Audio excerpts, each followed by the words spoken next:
Greetings to the judges. I'm Muskana Sudani and I'm from Daulat Ram College. So the motion says that lockdown has done irreparable damage to our education system and our students. I stand firmly in support of the motion because of the several reasons that I'm going to lay down in my speech further.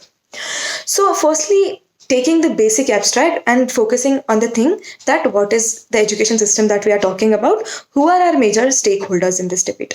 So, firstly, talking about our education system, what is education? Education is that legal fundamental right, universal right that we are talking about, that should not be only accessible to the elite class or should not only be accessible to the majority class. It is something which is fundamental to each and every student. That means if even a single student is not able to get access to that education system, that means that the whole education system is flawed.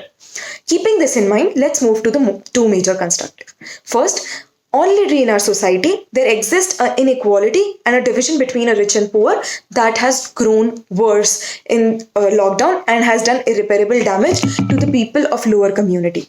Reading down our abstract for you people from Times of India dated on 4th June, page number 9 says, unable to attend online class, 14-year-old kill herself. Now, this news doesn't make any sense for us, right? A 14-year-old, why would she kill herself? Till the time we don't go ahead and read the second paragraph, which says that this girl belonged to the Dalit community, poor class. And that makes sense to us because now we realize that how this education system during the lockdown, the only alternative that we can come out with was the digital education, and that is not accessible to everybody because only 50% of people in India are able to access to proper education, proper technology and proper network system.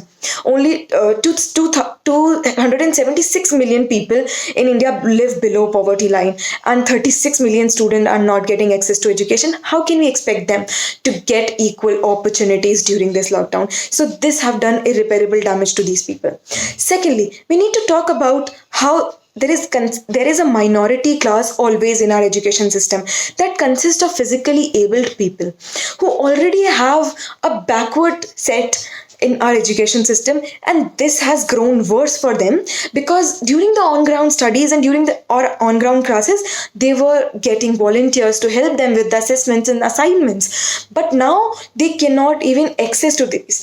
People who are blind, who are handicapped, who are differently abled cannot get access to these education system, and this creates a mental pressure which is irreparable, along with different entrance exam for which people were preparing throughout the year and had this mental pressure.